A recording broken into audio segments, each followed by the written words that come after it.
So when you start off as an artist and you start off with a hobby, becoming an artist, and you have the aspiration of selling your art one day, at some point you're going to get better. You're going to get better than you are right now. You're going to get an audience and you're going to have people who would offer to pay you for your artwork. One of the problems that comes out of this is the fact that you get confused about what it is about your artwork that people come for. Two problems that can stem from this is that you either do not understand what it is that your audience wants, and so you divert from that unnecessarily, and then you lose that audience, or you just keep doing the same thing over and over again because you're scared of changing or innovating anything that would end up losing your audience.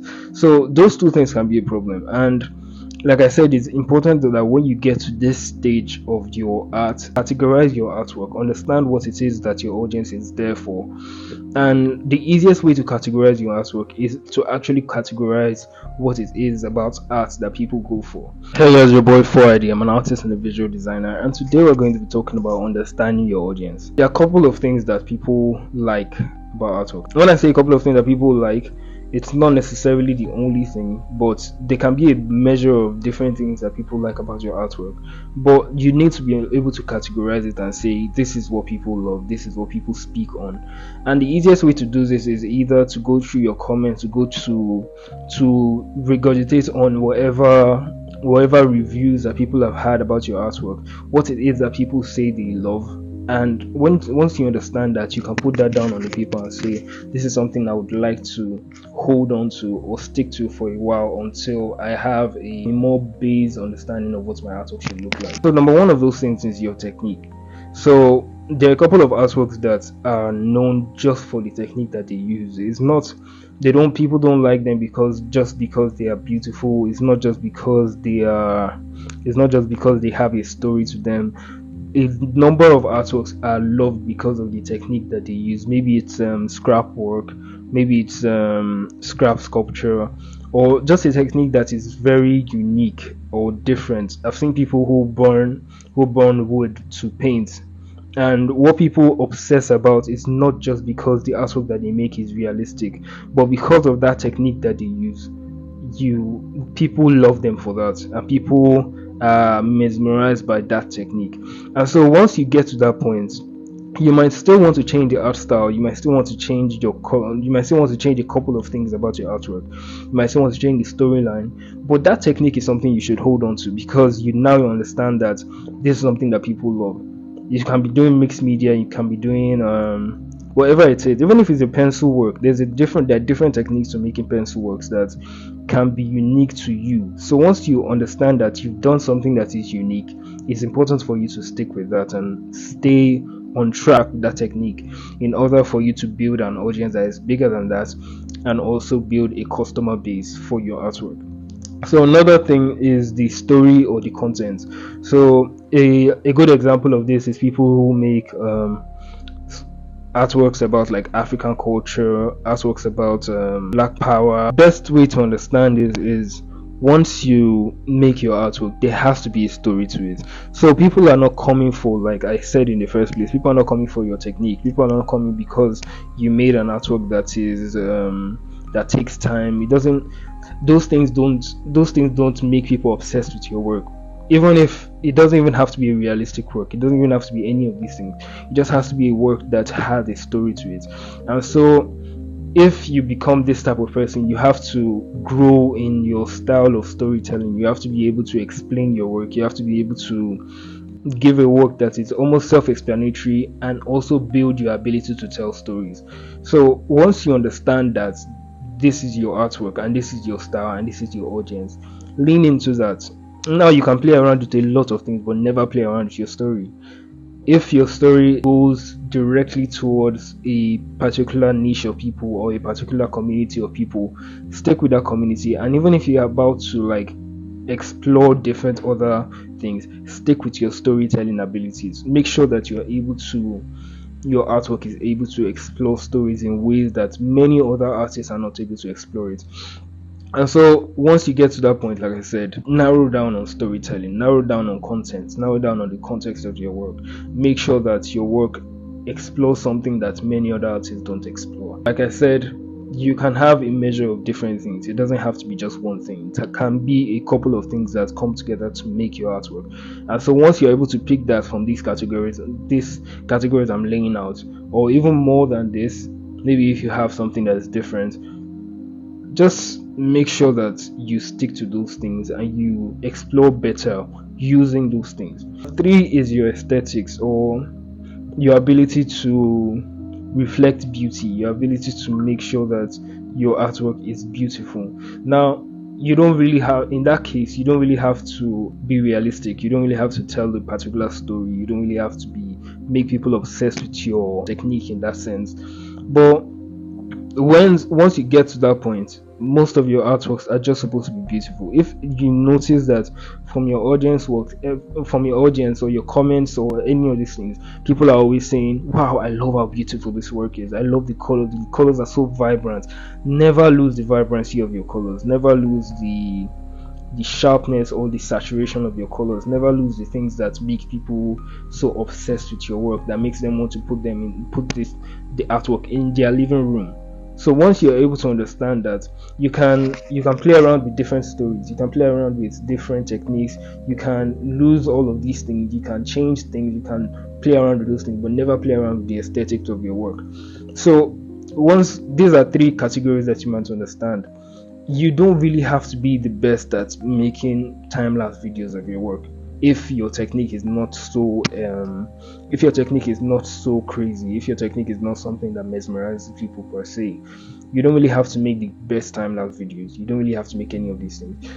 If your storytelling is not crazy, if you don't really have an in-depth idea of what your work is supposed to be, you don't really have to tell so many stories. Just create beauty. There's this very popular artist, I forgot his name. I don't really remember his name right now. Maybe I will look for his artwork and just put it up. But there's a popular artist that used to paint a lot of very beautiful landscape, or very beautiful houses, or whatever it was, landscape or all of these things. And people always hated his work because there was something very... Artists always hated his work because there was something very bland in terms of his story. There was something very bland in terms of his content. But the artists were not his audience. His audience were people who didn't really understand so much of art and just wanted beauty. They just wanted to see beautiful things. And so even when the artists were saying like the artwork isn't true to nature as it's expected to be, the people who were buying his work just wanted it for its beauty, just wanted it something that they could put in their own space and be happy with. So he wasn't really as obsessed with a particular audience and losing his own taste because an audience was asking for something. But if you're going to go for aesthetics, there's going to be something very superficial about your work, and you have to come to terms with that if your audience wants that from you. Come to terms with the fact that your artwork is going to seem superficial, your artwork is going to seem very non-spiritual or non I don't know how to use the word. Once you delve into a particular art style, there's going to be artists who do not see your work as very beautiful because they are probably obsessed with a different category of art. They're probably obsessed with technique, they're probably obsessed with stories, and you have to risk losing those people in order to fully gain the people that you want, or people that are already as obsessed with your work as possible.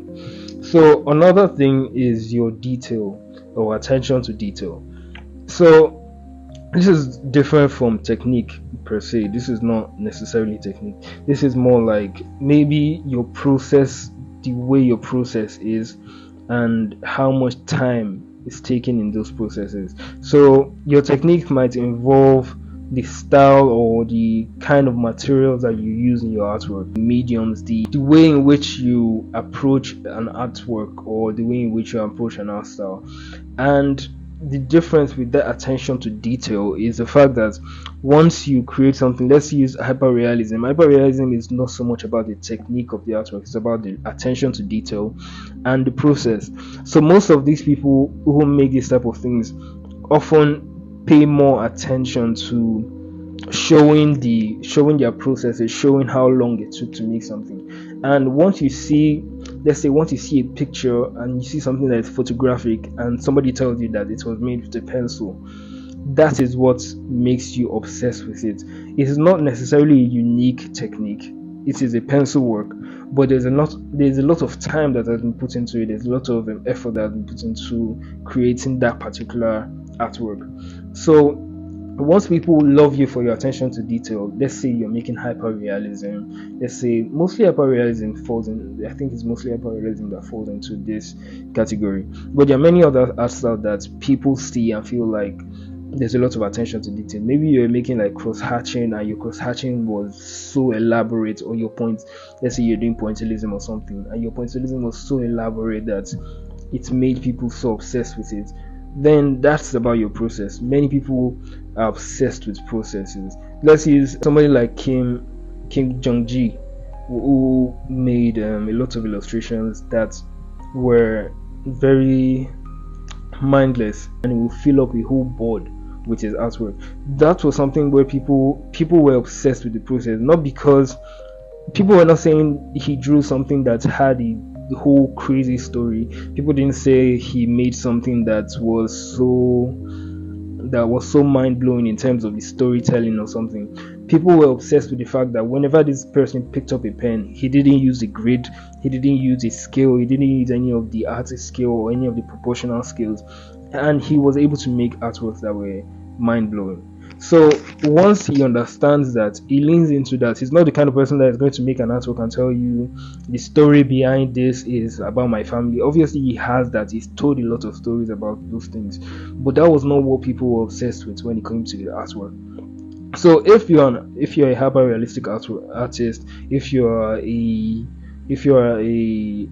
illustrator that shows your processes, if you're a live drawing person, you fall under this particular category, because it is not about your technique, it is not about your it's not about your story, it's not about the aesthetics of your work.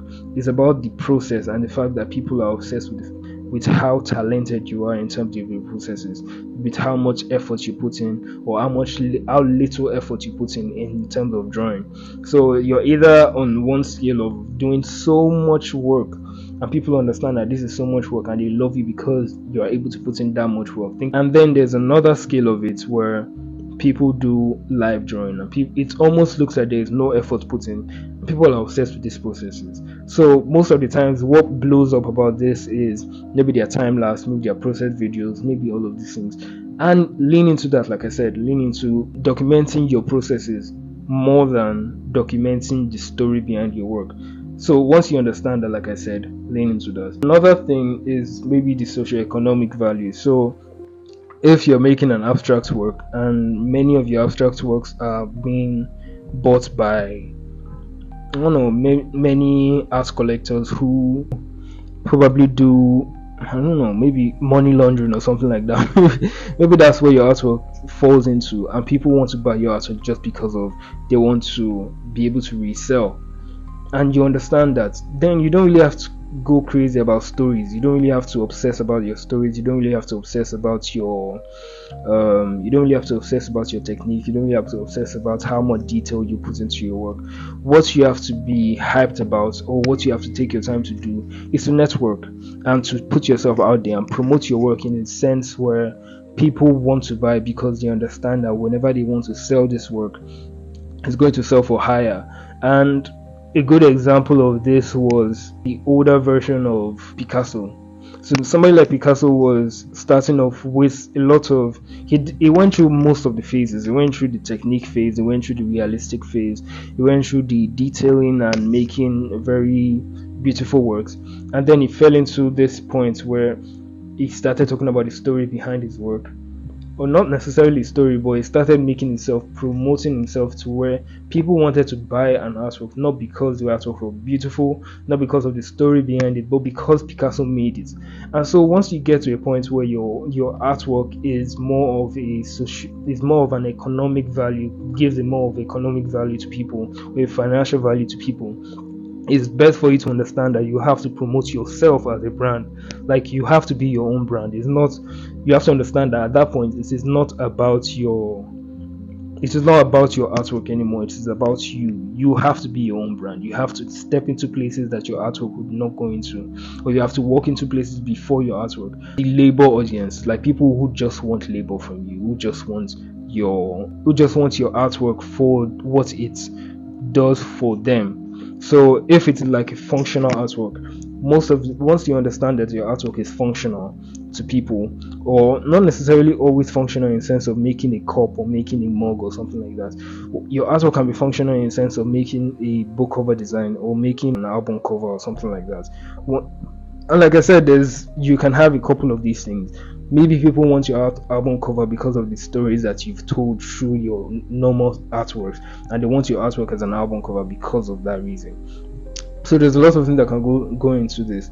But once you understand that people are not trying to just buy your artwork, but people are trying to employ you to do something, recreate what you've done for them, then your whatever creation that you're making is supposed to be a promotion of your artwork.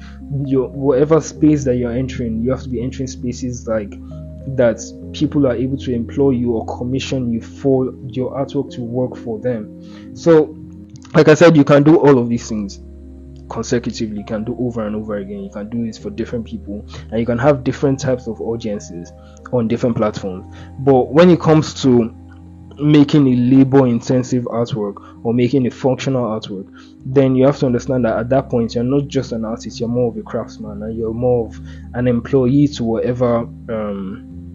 whoever is able to employ your labor for that artwork. So like I said, take time to understand it, and don't try as much as possible to understand what your audience already wants. Look at your current audience and understand what they want from you. Like I said, you can always change that, you can always switch it up. Right now, especially if you're at the beginning phase of your artwork, of your art process or your art journey, once you know what they want from you, then you can always play around with it.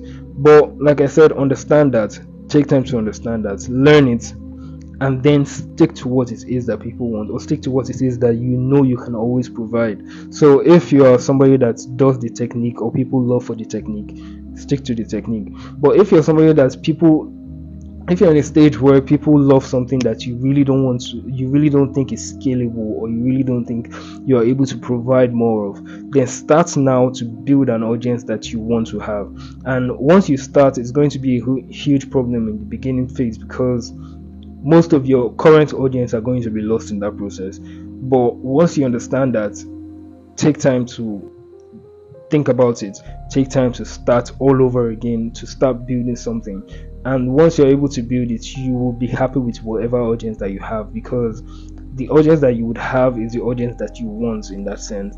So I hope this was helpful to you. I'll probably go deeper into this in another video, but like I said, I hope this was helpful. Leave a like. If you're starting an audience or something, you can also ask questions. I'll look at the comments and make sure to answer it intensively. Subscribe to this channel, and you can check out other videos that I have on my channel, and from there I'll say peace. Thank you.